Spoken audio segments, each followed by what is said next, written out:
Hello students, welcome back to our next lecture. और आज हम शुरू करने वाले हैं द जर्मिनल स्टेज, जो कि हमने पिछले क्लास में की थी, GEF। ठीक है, जर्मिनल, एम्ब्रियोनिक और foetus.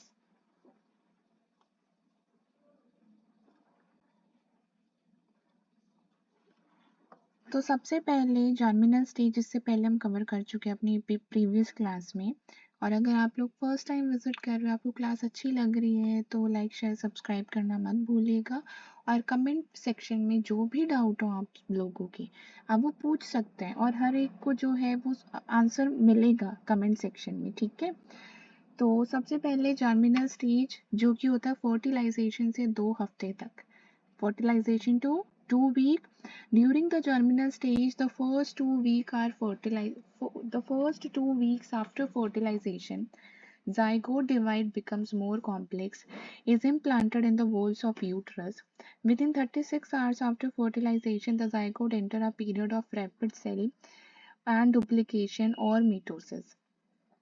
Some 72 hours after fertilization, it has divided into 16 into 232 cells. ये आपको रीड नहीं करना है जर्मिनल स्टेज में, सिर्फ आपको ये पता होना चाहिए कि फर्स्ट फर्टिलाइजेशन टू 2 वीक्स तक ये चलता है। ठीक है, और इसमें जो है जायगोट डिवाइड होता है, बिकम कॉम्प्लेक्स होता है, and is implanted in the wall of uterus. ठीक है, और कहाँ पे इम्प्लांट होता है? वॉल ऑफ यूट्रस में। यहाँ भी देख सकते हो आप जर्मिनल स्टेज की डेफिनेशन।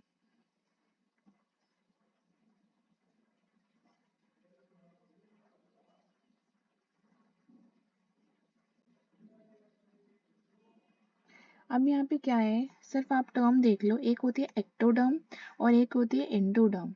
एक्टोडर्म और एंडोडर्म में क्या फर्क होता है? जो अपर लेयर होती है, एक्टोडर्म जिसे हम बोलते हैं, will become the outer layer of skin, nails, hair, teeth, sensory organ and nervous system including brain and spinal cord. और जो लोअर लेयर होती है, दैट इज एंडोडर्म, और एंडोडर्म क्या होती है? Will become the digestive system, liver, pancreas, salivary gland, respiratory system. तो जो एक्टो है, एक्टो मतलब ऊपर, अपर लेयर, और अपर लेयर आउटर लेयर किसकी? स्किन की, नेल्स की, हेयर की, teeth, sensory organ, nervous system, जिसमें आपका ब्रेन और स्पाइनल कोड आ गया। लोअर लेयर एंडो मतलब अंदर, अंदर is lower layer. Lower layer किसकी? डाइजेस्टिव सिस्टम की, पेनक्रियास की, लिवर की, सलाइवरी ग्लैंड की, रेस्पिरेटरी सिस्टम की। मिडल लेयर को क्या बोलते हैं? Middle layer is mesoderm. Mesoderm वो लेयर कब डेवलप होती है? will develop or differentiate into the inner layer of skin, muscles, skeleton, excretory and circulatory system. तो middle layer, meso is middle layer होती है, जो डेवलप होगी कहाँ पे? इनर लेयर ऑफ स्किन के अंदर। ठीक है, into the inner layer of skin, skin की भी इनर लेयर में डेवलप होती है, जैसे आपके मसल्स, स्केलेटन हो गई, एक्सक्रीटरी हो गई, या सर्कुलेटरी सिस्टम। टर्म्स पता होनी चाहिए अगर आपको, मतलब आ जाती है अगर ये टर्म्स तो।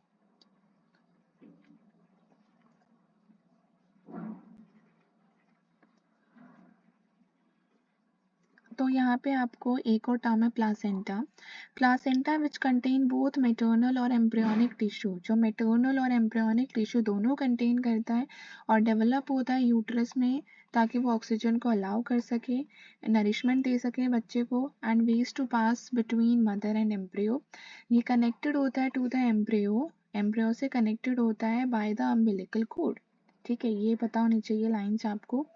Nutrients from mother pass from her blood to embryonic vessels and then are carried through the umbilical cord to the embryo. तो जो nutrients होता है from the mother से जो nutrients pass होता है उनके blood से to the embryonic blood vessels, और फिर carry होती है through umbilical cord से embryo तक।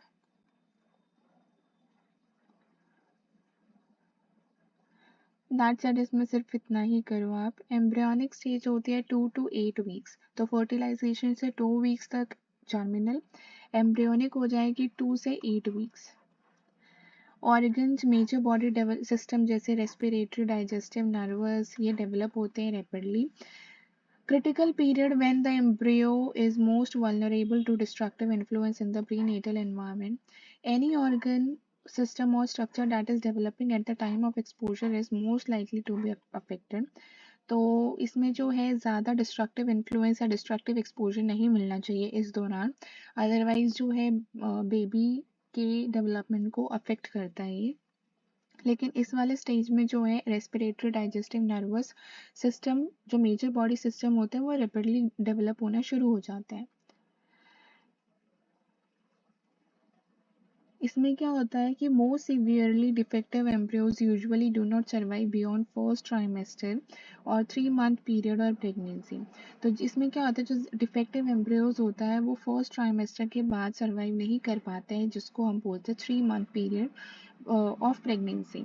Spontaneous abortion commonly called a miscarriage, spontaneous abortion जिसका दूसरा नाम है miscarriage, is the expulsion from the uterus of an embryo or fetus that is unable to survive outside the womb।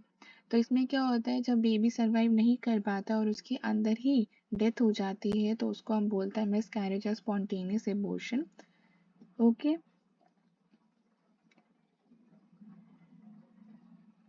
as many as 1 in 4 recognized pregnancy end in miscarriage, और 4 में से 1 जो pregnancy है वो मिसकैरेज पे खत्म होती है। तो यहाँ पे भी देख लो, spontaneous abortion, natural expulsion from a uterus of a embryo. तो क्या होता है स्पॉन्टेनियस एबॉर्शन या फिर मिसकैरेज में नेचुरल एक्सपल्शन होता है, मतलब एक ही दम से आपको पता भी नहीं लगता है और अपने आप से जो है नेचुरल एक्सपल्शन हो जाता है एम्ब्रियो का यूट्रस से, जिसकी वजह say that can not survive outside the वोम, जिसकी वजह से जब बेबी बाहर आता है नेचुरल एक्सपल्शन की वजह से यूट्रस से, तो उसकी वजह से जो बेबी है या जो एम्ब्रियो है वो बाहर सर्वाइव नहीं कर पाता है आउटसाइड द वॉम, तो इसे हम बोलते हैं मिसकैरेज। ठीक है,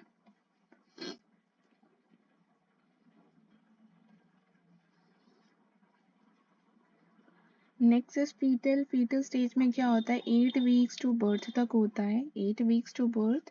फाइनल स्टेज है ये प्रीनेटल डेवलपमेंट की, from 8 weeks to birth, characterize by increase differentiation of body part. इसमें जो बॉडी पार्ट है उनको आप अलग से डिफरेंशिएट कर सकते हो कि ये नोज है, ईयर है, आईज है, ये सारी चीज़ें, and greatly enlarge body size. ठीक है, आप इजिली डिफरेंशिएट कर सकते हो हर बॉडी पार्ट को। फिनिशिंग टचेस होते हैं इसमें, जैसे आपको finger nails, toe nails, eyelashes इसमें डेवलप होना हो जाती है। Next, fetus are not passive passenger in their mothers womb, they breathe kick, वो ब्रीथ करते हैं, किक करते हैं, flex their bodies, do somersaults, squint, swallow, make fist, hiccups, सकते हैं थम्स, ये सारी एक्टिविटीज करते हैं। Scientist can observe fetal movement, ultrasound की हेल्प से वो फीटल मूवमेंट को ऑब्जर्व कर सकते हैं, and use of high frequency sound waves to detect the outline of the fetus. तो अल्ट्रासाउंड क्या होता है, prenatal medical procedure using the high frequency sound waves इसमें यूज की जाती है, किसको डिटेक्ट करने के लिए, फीटस को डिटेक्ट करने के लिए, उसकी मूवमेंट को डिटेक्ट करने के लिए, use to determine whether a pregnancy is progressing normally, ये देखने के लिए कि जो प्रेगनेंसी है वो नॉर्मली चल रही है या नहीं चल रही है। ठीक है,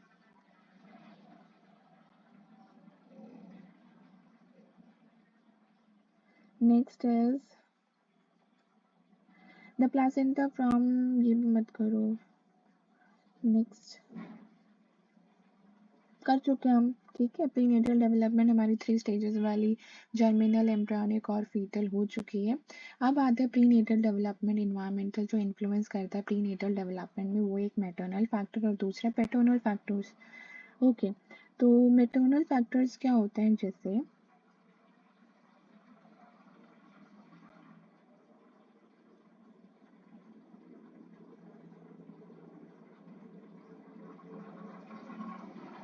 तो टेराटोजेंस क्या होते हैं, टेराटोजेंस होते हैं environmental agent such as virus, drug, radiation that can interfere with normal prenatal development and cause developmental abnormalities। तो टेराटोजन से दूर रहना चाहिए वो इन्वायरमेंटल एजेंट जैसे वायरस, ड्रग और रेडिएटिक, जो रेडिएशन, हार्मफुल रेडिएशन होती है, ड्रग होते हैं, वायरस होते हैं, इनसे दूर रहना चाहिए, क्योंकि ये जो है वो नॉर्मल प्रीनेटल डेवलपमेंट को अफेक्ट कर सकते हैं, जिसकी वजह से डेवलपमेंटल एबनॉर्मलिटीज बच्चों में आ सकती है। ठीक है, तो ये टेराटोजेंस इंपॉर्टेंट है। इसको याद रखना, ठीक है। तो इनसे दूर रहना चाहिए। और ये क्योंकि सारे इन्वायरमेंटल हैजार्ड्स हैं जो कि प्रेगनेंसी में रिस्क डाल सकती है। नेक्स्ट इज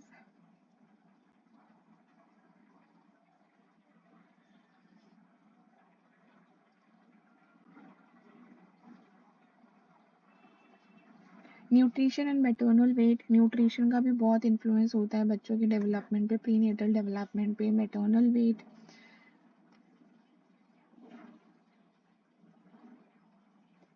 सिर्फ आप लोग हेडिंग्स याद रखो, अंदर की चीज़ें तो मतलब आपको ये पूरा पैराग्राफ में वही चीज़ें लिखी है कि स्लीप पैटर्न बहुत अच्छा लेना चाहिए, न्यूट्रिशन मदर को बहुत अच्छा लेना चाहिए, और जो है ये सारी चीज़ें जो है बच्चे के डेवलपमेंट को अफेक्ट करती हैं।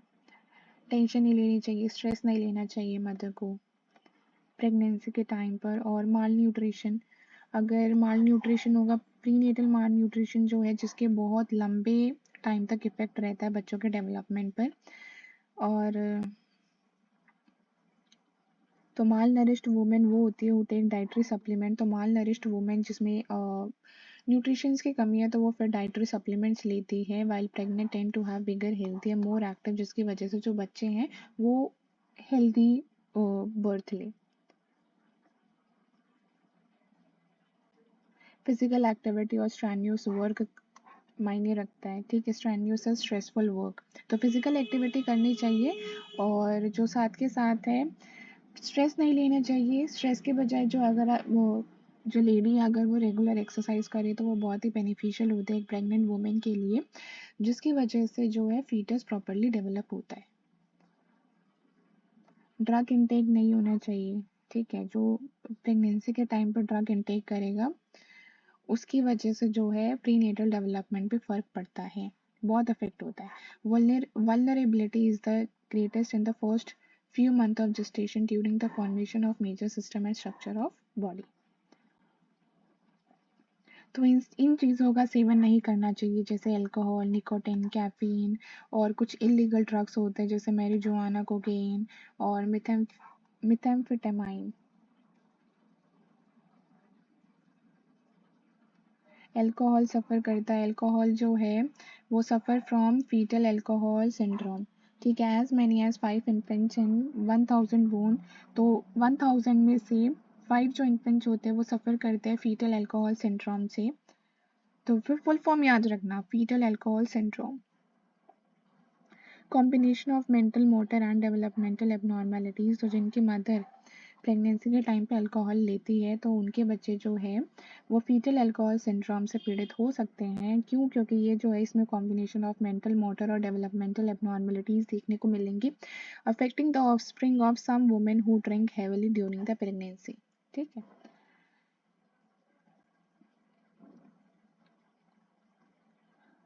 उसके बाद आता है निकोटीन।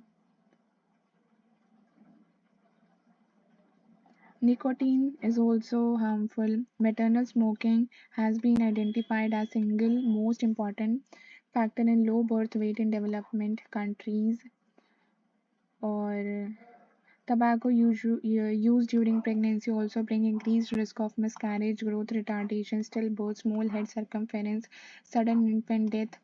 ये सारी चीज़ें ना तो आपको तो टबैको यूज़ ड्यूरिंग प्रेगनेंसी, ये सारी निकोटीन टबैको यूज़ नहीं करना चाहिए प्रेगनेंसी के टाइम पे एक मदर को, ठीक है। हेल्दी से हेल्दी खाना खाओ और ड्रग्स का इंटेक अवॉइड करो, अल्कोहल को अवॉइड करो, कैफीन को अवॉइड करो, ठीक है। ये सारी इंजूरियस टू हेल्थ है, मदर के लिए भी और बेबी के लिए भी। कैफीन हो गया, can the caffeine a pregnant woman consumes in coffee, T, Cola, chocolate cause trouble for her uterus? तो it does seem clear that caffeine is not a teratogen for human baby. A controlled study 1205 new mother and their baby showed no effect of reported caffeine use on low birth weight, premature birth, and retarded fetal growth. On the other hand, pregnant women, those who consumed at least 2 cups of regular coffee or 5 cans of caffeinated soda daily, had twice the risk of miscarriage as those who consumed no caffeine। तो क्या पाया गया है कि ऐसा नहीं है कि जो कैफीन है जैसे टी, कोला और चॉकलेट में वो ट्रबल कर सकते हैं फीटस के लिए। इनफैक्ट ये कहा गया है जो 2 कप्स रेगुलर कॉफ़ी लेते हैं और 5 कैन्स ऑफ कैफिनेटेड सोडा लेते हैं, उनमें ज़्यादा डबल रिस्क होता है मिसकैरेज का, किनसे? जिन्होंने कैफ़ीन को कंज़्यूम नहीं किया है। तो इन शॉर्ट कैफ़ीन को भी अवॉइड ही करो, ठीक है? 4 or more cups of coffee a day during pregnancy is related to increase risk of sudden death in infancy. तो अगर आप 4 या 4 से ज़्यादा कप ले रहे हो कॉफ़ी का प्रेगनेंसी के टाइम पे, तो वो भी इंक्रीज़ कर सकता है रिस्क को, increased risk of sudden death in infancy, ठीक है? नेक्स्ट आता है, ये सारे ड्रग्स हैं, ड्रग्स को भी अवॉइड करना चाहिए। नेक्स्ट, मैटरनल इलनेस की बात करें तो मैटरनल इलनेस यहाँ पे आएगा। Both prospective parents should try to prevent all infection, सारी इन्फेक्शन को अवॉइड करना चाहिए पेरेंट्स को, कि जैसे common cold, flu, urinary tract और vaginal infection as well as sexually transmitted disease. If the mother does contract an infection she should have it treated promptly. अगर कोई भी ऐसा इन्फेक्शन अगर आपको सिम्टम्स नज़र आ रहे हैं तो आप उसको अच्छे से ट्रीट करवाओ, ठीक है? ट्रीटमेंट स्टार्ट करवाओ उनका। Acquired immune deficiency syndrome, AIDS की फुल फॉर्म भैया आपको पता होनी चाहिए कि एड्स की फुल फॉर्म क्या होती है। Acquired immune deficiency syndrome is a disease caused by human immunodeficiency virus. किससे फैलती है? एचआईवी से, ठीक है? कौन कोज करता है? एचआईवी। एचआईवी की full form is human immunodeficiency virus which undermines functioning of immune system, जो इम्यून सिस्टम की फंक्शनिंग को कम कर देता है। If N expected mother has a virus in her blood, perinatal transmission नहीं, अगर एक्सपेक्टेड मदर जो मदर है उसमें ये वायरस है ब्लड में, तो क्या हो सकता है? पेरीनेटल ट्रांसमिशन हो सकता है। द वायरस में cross over to fetus blood stream through the placenta, जिसकी वजह से ये वायरस फीटस के ब्लड स्ट्रीम में भी जा सकता है प्लासेंटा की हेल्प से, प्रेगनेंसी के टाइम में, लेबर एंड डिलीवरी और after birth through breast milk, इनके द्वारा जा सकता है, ठीक है? अब उसके बाद है the biggest risk factor for perinatal HIV transmission is a mother who is unaware she has HIV। सबसे बड़ा रिस्क फैक्टर यही होता है पेरीनेटल HIV ट्रांसमिशन का, जब मदर को ये नहीं पता हो कि उन्हें HIV है। क्लियर? नेक्स्ट, यहाँ पे अगर हम बात करते हैं रुबेला, जिसको हम बोलते हैं German measles, if contracted by a woman before 11th week of pregnancy is almost certain to cause deafness and heart defect in her baby. तो डेफनेस और हार्ट डिफेक्ट हो सकते हैं, ठीक है? Chances of catching rubella during pregnancy reduces and vaccine when a vaccine was developed that is now routinely administered to infant and children। तो तभी उनका ट्रीटमेंट करवा लो इन चीज़ों का, अगर आपको लग रहा है कि कोई सिम्टम्स आपको नज़र आ रहे हैं। Infection cold toxoplasmosis caused by harbor in the body of cattle, sheep, pigs and in the intestinal tract of cat typically produced either no symptoms or symptoms like those of common cold।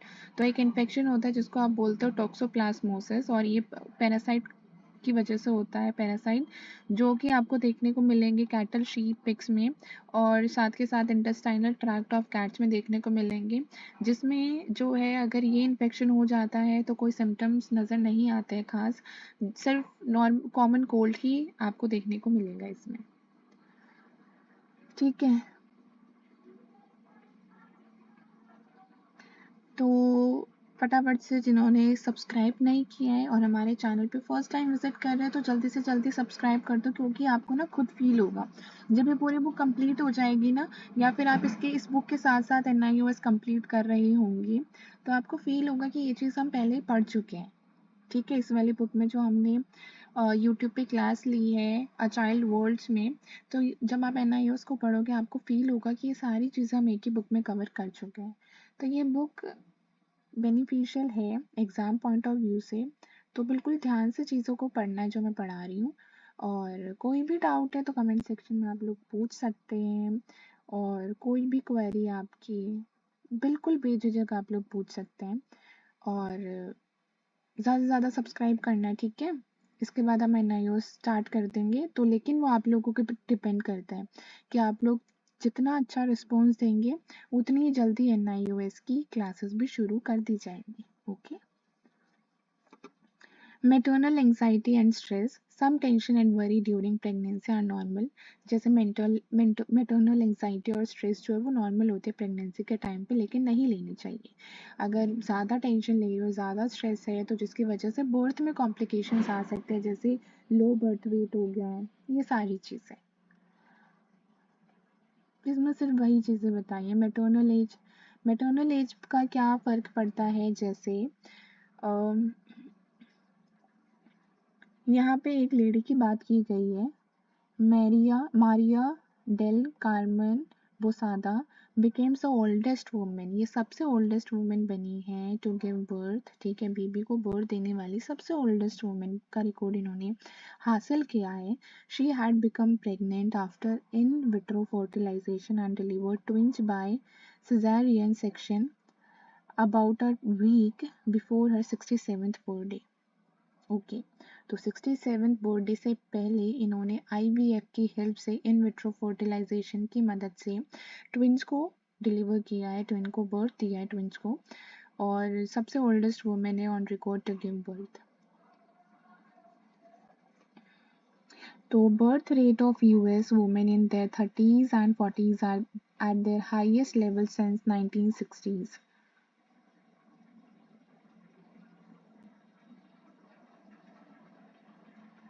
तो women over 30 to 35 are, जो women 30 या 35 से ज़्यादा होती है, वो complications को face करते हैं, जैसे diabetes, high blood pressure, severe bleeding, और at higher risk of premature delivery. ठीक है, their babies are more likely to show retarded fetal growth देखने को मिलेगी। Retarded fetal growth, birth defect और क्रोमोसोमल एबनॉर्मेलिटीज, जैसे टाउन सिंड्रोम, ट्राइसोमी 21 जिसको हम बोलते हैं। आउटसाइड इन्वायरमेंटल हैजार्ड्स है जो कि इफेक्ट डालते हैं बच्चे की प्रीनेटल डेवलपमेंट पर। नेक्स्ट आता है पैटर्नल फैक्टर्स क्या होते हैं। मैन एक्सपोजर टू लीड, जैसे ड्रग्स हो गए, या फिर लार्ज अमाउंट ऑफ अल्कोहल और रेडिएशन, और हाई जोन लेवल में रिजल्ट इन एबनॉर्मल और पुअर क्वालिटी स्पर्म। तो इसकी वजह से जो है, अगर पर्सन जो कि, अगर हम बात कर रहे हैं मेन की, अगर मेन जो है वो ज़्यादा ड्रग्स को इनटेक कर रहा है और बहुत ज़्यादा अल्कोहल, रेडिएशन या फिर पेस्टिसाइड्स, अगर इन चीज़ों से वो एक्सपोजर कर रहा है, ठीक है, तो इसकी वजह से जो है पुअर क्वालिटी स्पर्म होंगे। Offspring of male workers at British nuclear processing plant were at elevated risk of being bone dead। Babies whose father had diagnostic X-ray within the year prior to conception or had high lead exposure at work tended to have low birth weight and slowed fetal growth। Men who smoke have an increased likelihood of transmitting genetic abnormalities। तो यही चीज़ें बताई गई हैं कि जो paternal, ये नहीं है कि सिर्फ मैटरनल फैक्टर ही बेबी के डेवलपमेंट पे फ़र्क डालते हैं, नहीं भाई, पैटर्नल फैक्टर्स भी, जैसे अगर जो मैंने वो ज़्यादा ड्रग्स इनटेक कर रहा है, अल्कोहल ले रहा है, या फिर बहुत सारी चीज़ें होती हैं, अगर एक्सपोजर टू हार्मफुल रेडिएशन है, पेस्टिसाइड्स का ज़्यादा यूज़ कर रहे हैं, तो ये सारी चीज़ें जो हैं वो बच्चे की ग्रोथ पे या बच्चे की डेवलपमेंट पे इफ़ेक्ट डालती हैं, इन्फ्लुएंस करती है उसकी ग्रोथ को। और जेनेटिक एबनॉर्मेलिटीज़ का देखना पड़ता है, मतलब जेनेटिक एबनॉर्मेलिटीज़ को सफ़र करना पड़ता है, ये सारी चीज़ें देखने को मिलती हैं। ठीक है, monitoring and promoting prenatal development, आप कैसे प्रमोट करोगे, मॉनिटर करोगे प्रीनेटल डेवलपमेंट को, वो सारी चीज़ें इसमें। अब ये इतना इम्पोर्टेंट नहीं है, इम्पोर्टेंट चीज़ हम इस चैप्टर में ना कवर कर चुके हैं, है ना। और ये भी मत करो, कोई इतना खास रोल नहीं है इन चीज़ों का आपके एग्ज़ाम में। बहुत ही, कहते हैं ना, जिनको सिर्फ आपको सिर्फ नज़र मार ली, अच्छा ये चीज़ें भी होती है, लेकिन आपके एग्ज़ाम में नहीं आएंगी। जो एग्ज़ाम में आएंगे हम वो कवर कर चुके हैं। नीड फॉर प्री कंसेप्शन क्या है, जैसे बहुत सारे केयर होते हैं जो आप इंक्लूड कर सकते हो अपने शेड्यूल में, या फिर अपनी प्रेगनेंसी के टाइम पे, जैसे physical examination, vaccination for rubella और hepatitis B, risk screening for genetic disorder और इन्फेक्शियस डिसीज जैसे एसटीडीज, काउंसलिंग ले सकती है जो वुमेन स्मोक या अल्कोहल कर रही हैं। सीडीसी की फुल फॉर्म कर लो भाई, सीडीसी की फुल फॉर्म है centre for disease control and prevention. समझ गए, centres for disease control and prevention, important है, ठीक है। has issued comprehensive research-based guideline for pre-conception care for all women of childbearing age। तो इन्होंने comprehensive तरीके से, या फिर कह सकते हो कुछ ऐसी guidelines निकाली है प्री कंसेप्शन केयर के लिए, सारी वुमेन्स के लिए, ठीक है। सारी वुमेन्स जो चाइल्ड बेयर करने वाली है, तो प्री कंसेप्शन केयर के रिगार्डिंग उन्होंने ये गाइडलाइंस दी है कि आप ऐसे ऐसे केयर ले सकती है वुमेन प्रेगनेंसी के टाइम पर। हमारा चैप्टर 4 भी कंप्लीट हो गया है, चैप्टर 4 फिनिश, ठीक है। कल हम करेंगे चैप्टर 5 और chapter 5 is birth and newborn baby. इसमें हम कवर करेंगे चाइल्ड बर्थ और culture, birth process, newborn baby, complication of childbirth and their aftermath, और न्यूबॉर्न्स एंड पेरेंट्स, ये सारी चीज़ें हम डिस्कस करेंगे। और आज के लिए इतना ही, मिलता है अपनी नेक्स्ट क्लास में। थैंक